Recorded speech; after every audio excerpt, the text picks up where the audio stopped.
हरे कृष्ण। तो आज ये जो हम स्थान पे खड़े हैं हम लोग, इसे रंग क्षेत्र कहते हैं, श्रीरंगम। आइए, जिस स्थान पे मैं बैठा हूँ ये रंगम, श्रीरंगम कहते हैं इसे। और आप कह सकते हैं पूरे विश्व का विशाल सबसे लार्जेस्ट टेम्पल जिसे आप कह सकते हैं। और 7 गोपुरम, कुल मिला के 7 गोपुरम है, 7 गोपुरम है।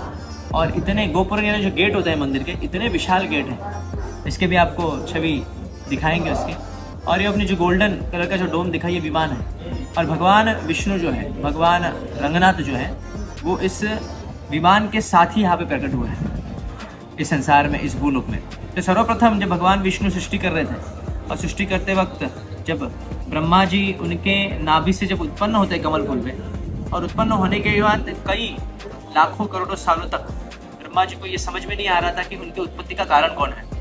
तो वो कई देर तक वो ढूंढ रहे थे कि मेरा कारण क्या, मैं अजन्मा हूँ, कि मेरा कोई कारण नहीं, कि मैं ही सर्वस्व हूँ, और मुझे करना क्या है, मेरा जीवन का लक्ष्य क्या है। तो वहाँ पे तप ये 2 शब्द की ध्वनि ब्रह्मा जी सुनते हैं, जो कि विष्णु से आती है। और उस शब्द पर वह ध्यान लगाते हैं, मनन करते हैं। फिर भगवान विष्णु उनको ज्ञान प्रदान करते हैं अपनी शक्ति के द्वारा। और ब्रह्मा जी ये जान लेते हैं कि उनको आगे क्या करना है, जो कि उनकी सृष्टि करनी है। तो जब भगवान विष्णु के आधार से, भगवान विष्णु की कृपा से जब ब्रह्मा जी सृष्टि करने के लिए तैयार हो जाते हैं, फिर ब्रह्मा जी को भगवान विष्णु का ये जो स्वरूप है इतना सुंदर लगता है कि वो उस स्वरूप को देखना सदैव चाहते थे और उनको छोड़ना नहीं चाहते थे।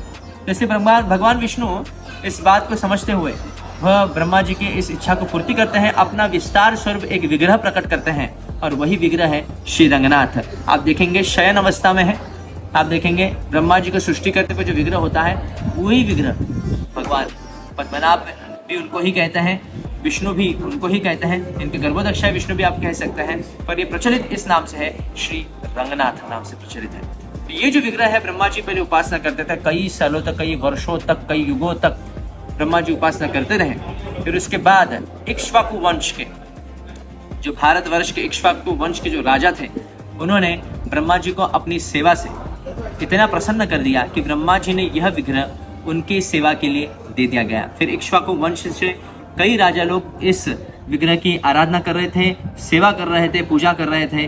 फिर आखिर में वो श्री राम जी के पास जब आ गया, तो राम जी भी उसकी सेवा कर रहे थे। जब राम जी वनवास होने के बाद, रावण का वध होने के बाद, विभीषण को राजा घोषित करने के बाद, जब वो अयोध्या चले आते हैं, तो अयोध्या चले आने के बाद वो कई सारे गिफ्ट्स अपने सभी हितैषी लोगों को दे रहे थे। तो उनमें से विभीषण को भी, विभीषण राम जी को छोड़ना नहीं चाहते थे और राम जी को त्याग करना नहीं चाहते थे। तो राम जी ने विभीषण को ये कैसे तो कन्विंस कर लिया कि आपको लंका में राज्य तो संभालना पड़ेगा। तो राम जी उनके भाव को समझते हुए कहते हैं कि ये जो पद्मनाभ, ये जो विष्णु है, रंगनाथ है, ये रंगनाथ आपके साथ जाएंगे। ये जो विष्णु ब्रह्मा जी से प्राप्त हुए हैं, ये रंगनाथ और मेरे में कोई अंतर नहीं है। इसलिए मेरे प्रति अगर आपको विरह का अनुभव होता है, तो इस विग्रह के आप साथ लीजिए या इनको सेवा कीजिए। तो ऐसे में विभीषण इस विग्रह को लेके चले जाते, दक्षिण दिशा में चले जाते हैं। पर ये मनन करते हैं कि मैं लंका में इसकी कैसी स्थापना, क्योंकि लंका तो रक्त से, खून से भरी हुई है, सनी हुई है।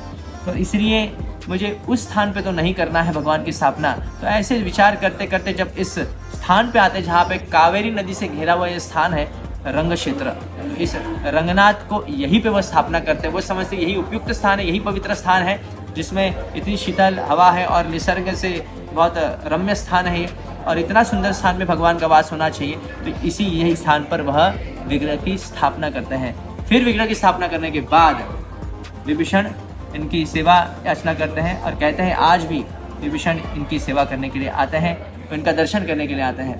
तो यह इतना मुख्य विग्रह, ये सृष्टि का पहला विग्रह आप बोल सकते हैं भगवान विष्णु का। इसलिए इसको दर्शन करना यानी गर्भोदक्षाई विष्णु को स्वयं दर्शन करना है। हरे कृष्णा।